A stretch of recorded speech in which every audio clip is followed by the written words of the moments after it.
নির্বাচনের তারিখ এই অন্তর্বর্তীকালীন সরকার ঘোষণা করেছে এবং ইনশাআল্লাহ বাংলাদেশের মানুষ বিগত 17 বছর ভোট দিতে পারেনি। কাজেই বাংলাদেশের মানুষ উন্মুখ হয়ে আছে, তারা ভোট দেবে। 2009 সালে যাদের বয়স 18 বছর ছিল না, আজকে তাদের বয়স কত হিসাব করে দেখুন, তারা 35 পার হয়েছে। তারা ভোট দিতে পারেনি। তারা বাংলাদেশের একটি সুষ্ঠু নিরপেক্ষ নির্বাচনে ভোট দিতে চায়। ইনশাআল্লাহ আগামী ফেব্রুয়ারিতে তাদের সেই ইচ্ছা পূরণ। আজকে থেকে 1 বছর আগে আপনারা যেমন দেখেছেন, আওয়ামী লীগের স্বৈরাচারী সরকার কোমলমতি ছাত্রছাত্রীদের গুলি বর্ষণে হত্যা করে এদেশে তাদের সেই প্রচেষ্টায় ব্যর্থ হয়ে একইভাবে তারা 5ই আগস্ট 2024 সাল কাপুরুষের মতো সীমানা টপকে পালিয়ে যায়। আজকে আমরা এখানে দাঁড়িয়েছি যে মুক্তিযোদ্ধা দল যারা নিজের জীবন বিপন্ন করে আজকে থেকে 54 বছর আগে তারা স্বাধীনতার জন্য বুক পেতে দিয়েছিল। আপনারা জানেন, লক্ষ লক্ষ মানুষ জীবন দিয়েছিল, আহত হয়েছিল, যোদ্ধা আহত, মুক্তিযোদ্ধা আহত হয়েছিল। আজকে তাদেরকে সংগঠিত করার জন্যে যে মুক্তিযোদ্ধা দল গঠিত হয়েছিল, আজকে তারা এখানে শ্রদ্ধা জানাতে এসেছে। কোথায় এসেছে? শহীদ প্রেসিডেন্ট জিয়া রহমানের সমাধিতে এসেছে। যেই জিয়া রহমান ঘোষণা দিয়েছিলেন, কি ঘোষণা দিয়েছিলেন? তিনি স্বাধীন বাংলাদেশের ঘোষণা দিয়েছিলেন। তিনি কি বলেছিলেন? I do hereby declare the independence of Bangladesh. এবং তার সেই কথা ইথারে ভেসে সারা বিশ্বে পৌঁছে গিয়েছে। এবং আপনারা জানেন, সেদিন তার কথার যে রেকর্ডিং, সেটা পিক আপ করেছিল জাপানি একটি যুদ্ধজাহাজ, যেটি তখন আমাদের চট্টগ্রাম কালুরঘাট বেতার কেন্দ্রের কাছাকাছি বঙ্গোপসাগরে টহল দিচ্ছিল। এবং আপনারা এটাও জানেন যে কালুরঘাটে যে রেডিও ট্রান্সমিটারটি ছিল, সেটি ছিল অত্যন্ত দুর্বল, আজকের হিসেবে মাত্র 5 কিলোওয়াট একটি ট্রান্সমিটার। পরবর্তীতে আপনারা জানেন, শহীদ প্রেসিডেন্ট জিয়া রহমানের সেই স্বাধীনতার ঘোষণা, সেটা বিবিসি পিক আপ করেছিল এবং পরবর্তীতে সেই বিবিসির মাধ্যমে সারা বিশ্বে সেটা ছড়িয়ে যায় এবং বাংলাদেশের স্বাধীনতার যে বার্তা, সেই বার্তা বিশ্ববাসী জানতে পারে। এবং আজকে সেই কথা মনে করে আমাদের স্পষ্ট ভাষায় বলে দিতে হবে, স্বাধীনতার জন্য যারা যুদ্ধ করেছে, যারা জীবন দিয়েছে এবং যার স্বাধীনতা ঘোষণার আহ্বানে তারা সমস্ত বাধা বিপত্তি ত্যাগ করে, নিজের জীবন যৌবনের মায়া ত্যাগ করে মুক্তিযুদ্ধে ঝাঁপিয়ে পড়েছিল, সেই মুক্তিযোদ্ধারা হচ্ছে বাংলাদেশের শ্রেষ্ঠ সন্তান। এবং আজকে সেই কথা স্মরণ করিয়ে দেওয়ার জন্য, সেই কথা আমরা তাদের প্রতি শ্রদ্ধা জানানোর জন্য আজকে এখানে এসেছি। মুক্তিযোদ্ধা দলের পক্ষ হয়ে এখানে শহীদ প্রেসিডেন্ট জিয়া রহমানের প্রতি শ্রদ্ধা জানানোর জন্য, যিনি শুধু স্বাধীনতার ঘোষণা দেননি, আপনারা জানেন, তিনি স্বাধীনতার মুক্তিযুদ্ধের যে সর্বোচ্চ সম্মান বীর উত্তম, সেই বীর উত্তম উপাধিতে বাংলাদেশের মানুষ তাকে ভূষিত করেছিল। এবং 75-এ একদলীয় শাসনের পরে পুনরায় সিপাহী জনতার বিপ্লবের মাধ্যমে এই দেশের মানুষ পুনরায় শহীদ প্রেসিডেন্ট জিয়া রহমানকে আহ্বান জানিয়েছিল এই দেশ পরিচালনার দায়িত্বভার গ্রহণ করার জন্যে। এবং তার পরবর্তী মাত্র 3.5 বছরে আপনারা দেখেছেন বাংলাদেশের সেই যে বাস্কেট কেস, বাংলাদেশের চিত্র সম্পূর্ণ পরিবর্তিত করে বাংলাদেশকে একটি সাকসেস কেস হিসাবে সারা বিশ্বে তিনি পৌঁছান। তার কথা সম্বন্ধে যদি আপনি কিছু ব্যাখ্যা চান, যিনি এই কথা বলেছেন তাকে আপনারা আমি স্পষ্ট ভাষায় বলে দিচ্ছি, বাংলাদেশের মানুষ তারা স্বাধীনতা ঘোষণা করেছিল দুটি মূল উদ্দেশ্যে। তার প্রথমটি হচ্ছে গণতন্ত্র, তার দ্বিতীয়টি হচ্ছে বাংলাদেশের দরিদ্র মানুষের অর্থনৈতিক মুক্তি। কাজে আমরা সেই উদ্দেশ্যে কাজ করে যাচ্ছি।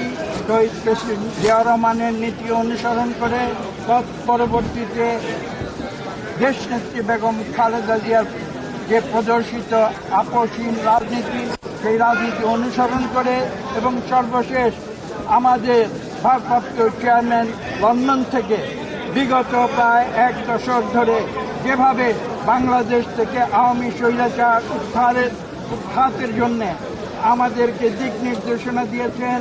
আমরা জীবন দিয়েছি, মামলা মোকদ্দমা খেয়েছি, গুম হয়েছি, খুন হয়েছে আওয়ামী লীগের অত্যাচারে। আমরা তার দিক নির্দেশনায়, তার নির্দেশে আমরা সেই দীর্ঘ 15 বছর ধরে দেশনেত্রী বেগম খালেদা জিয়ার নির্দেশনায়, আমাদের ভারপ্রাপ্ত চেয়ারম্যান জনাব তারেক রহমানের নির্দেশনায় আমরা আন্দোলন করে গিয়েছি। যে আন্দোলন আজকে থেকে 1 বছর আগে তার চূড়ান্ত পর্যায়ে ছাত্র জনতা যখন সেই আন্দোলনে যোগ দেয়, তাদের বৈষম্য বিরোধী আন্দোলন এক পর্যায়ে গিয়ে এই দেশ থেকে স্বৈরাচার অপসারণ, হাসিনা বিদায় আন্দোলনের রূপ নেয়, যার চূড়ান্ত পরিণতি হয়েছিল 5ই আগস্ট। আমি একটু আগে বলেছি, স্বৈরাচারী সরকার পালিয়ে যেতে বাধ্য হয়েছে। গণতন্ত্র প্রতিষ্ঠার উদ্দেশ্যে বললেন মুক্তিযুদ্ধ হয়েছে। আমরা নানা সময় আপনাদের কাছ থেকে শুনেছি যে এখনো গণতন্ত্র প্রতিষ্ঠায় নানা শঙ্কা আছে। এখন কি অবস্থা? সামনে তো নির্বাচনের রোডম্যাপ, কোন শঙ্কা আছে কিনা? আর নির্বাচন ঘিরে এক ধরনের বিভ্রান্তি সৃষ্টি করা হচ্ছে, ধন্যবাদ। কিভাবে দেখছেন? দেখুন, গণতন্ত্রের সংগ্রাম কোনো কুসুমাস্তীর্ণ পথ নয়, এটা বুঝতে হবে। এটা শুধু বাংলাদেশের বেলায় নয়, সারা বিশ্বের গণতন্ত্রকামী মানুষের ইতিহাস আপনারা পর্যালোচনা করে দেখুন। আমি কয়েকদিন আগে বলেছি একটি সভায় যে 5000 বছর আগে থেকে মানুষের এই মুক্তির আন্দোলন শুরু হয়েছে।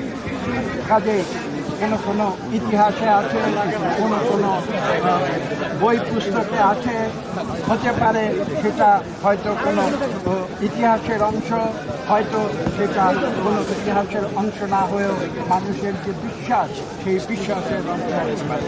কিন্তু বিশ্বাসটি কিন্তু স্থির, নিশ্চিত এবং এক। সেটা হচ্ছে কি, মানুষের মুক্তি চায়, মানুষের অধিকার প্রতিষ্ঠা চায়, মানুষের যে মৌলিক অধিকার সেটি প্রতিষ্ঠিত হতে হবে। এবং আধুনিক যুগে আপনি যে প্রশ্নটি করেছেন, সেই অধিকার কিন্তু আবর্তিত হয়েছে গণতন্ত্রকে ঘিরে। কেননা গণতন্ত্র এমন একটি শাসন ব্যবস্থা যেখানে কোনো দেশের মানুষের একদম তৃণমূল পর্যায়ের মতামতকেও গুরুত্ব দিয়ে থাকে। আর কোনো পৃথিবীতে অনেক রকমের শাসন ব্যবস্থা আছে, কিন্তু গণতন্ত্র সম্বন্ধে যে কথাটি বলা হয়, আমি সেটা আপনাদের উদ্দেশ্যে পুনরাবৃত্তি করব। সেটা বলা হয়, democracy may be bad but other systems are worse. অর্থাৎ আরও অনেক সিস্টেম আছে, ডেমোক্রেসির কিছু সমস্যা আছে, আমরা জানি, সেগুলোকে আমরা সংশোধন করার চেষ্টা করি। কিন্তু পৃথিবীতে দেশ শাসন করার আর যে সমস্ত পদ্ধতি আছে, সে সমস্ত পদ্ধতি আরও অনেক খারাপ। কাজে আমরা বাংলাদেশের মানুষ গণতন্ত্রের পক্ষে রায় দিয়েছি এবং সেই গণতন্ত্রকে বাস্তবায়ন করার জন্য, দ্বিতীয় প্রশ্নের উত্তর একই সঙ্গে দিয়ে দিচ্ছি, সেই গণতন্ত্রকে বাস্তবায়ন করার জন্য, প্রতিষ্ঠা করার জন্য একটি মাত্র অস্ত্র রয়েছে। সেটা শেখ হাসিনার বন্দুকের গুলি নয়, সেটা হচ্ছে ভোটের অস্ত্র। একটি সুষ্ঠু নিরপেক্ষ ভোটের মাধ্যমে কেবল বাংলাদেশের মানুষ তারা গণতন্ত্র ফিরে পেতে পারে। তারা তাদের ইচ্ছামতো 300 প্রতিনিধি নির্বাচিত করবে এবং এটা বুঝতে হবে, এই প্রতিনিধিরা কিন্তু কোনো চিরস্থায়ী বন্দোবস্তে আসতে পারবে না। তারা একটি নির্দিষ্ট সময়ের জন্য আসবে। তারা যদি ভালো কাজ করে, তারা যদি খারাপ কাজ করে, 5 বছর পর তাদের আবার জনগণের কাছে পরীক্ষা দিতে হবে। এবং সেই পরীক্ষায় উত্তীর্ণ হতে হবে। যদি তারা ভালো কাজ করে হয়তো জনগণ তাদের আবার সেই ক্ষমতা তাদের দিতে পারে ভোটের মাধ্যমে। যদি তারা খারাপ কাজ করে তাহলে জনগণ তাদের প্রত্যাখ্যান করবে পরবর্তী নির্বাচনে। এটাই হচ্ছে গণতন্ত্রের শক্তি। কাজে আজকে আমাদের বুঝতে হবে যে এই গণতান্ত্রিক পন্থাকে আমাদের বাংলাদেশে প্রাতিষ্ঠানিক রূপ দিতে হবে। সর্বশেষ বলছি, আপনি যে প্রশ্নটি করেছেন, আমি প্রথমেই বলেছি গণতন্ত্রের পথ কুসুমাস্তীর্ণ নয়। কাজে এটা মানুষের সংগ্রাম, এটা একটি চিরন্তন সংগ্রাম। এবং এই দেশে যে আমি মাঝে মাঝে যেটা বলি, সুর এবং অসুরের যে লড়াই, অর্থাৎ যারা স্বৈরাচারী, যারা ক্ষমতা লোভী, তারা বারবার চায় মানুষের উপরে তাদের কর্তৃত্ব বজায় করে মানুষকে অত্যাচার করে লুটপাট করে তারা তাদের প্রভাব বিস্তার করতে চায়। কিন্তু বাংলাদেশের মানুষ কখনো এটা হতে দেয় না, কখনো দেয় না। ফেব্রুয়ারিতে নির্বাচন নিয়ে কোনো শঙ্কা আছে স্যার? আপনারা কি বলতে আমার মনে হয় যথেষ্ট হয়েছে। স্যার আরেকটা বিষয়, নির্বাচনের তারিখ এই অন্তর্বর্তীকালীন সরকার ঘোষণা করেছে এবং ইনশাআল্লাহ বাংলাদেশের মানুষ বিগত 17 বছর ভোট দিতে পারেনি। কাজেই বাংলাদেশের মানুষ উন্মুখ হয়ে আছে, তারা ভোট দেবে। 2009 সালে যাদের বয়স 18 বছর ছিল না, আজকে তাদের বয়স কত হিসাব করে দেখুন, তারা 35 পার হয়নি, তারা ভোট দিতে পারেনি। তারা বাংলাদেশের একটি সুষ্ঠু নিরপেক্ষ নির্বাচনে ভোট দিতে চায়। ইনশাআল্লাহ আগামী ফেব্রুয়ারিতে তাদের সেই ইচ্ছা পূরণ হবে।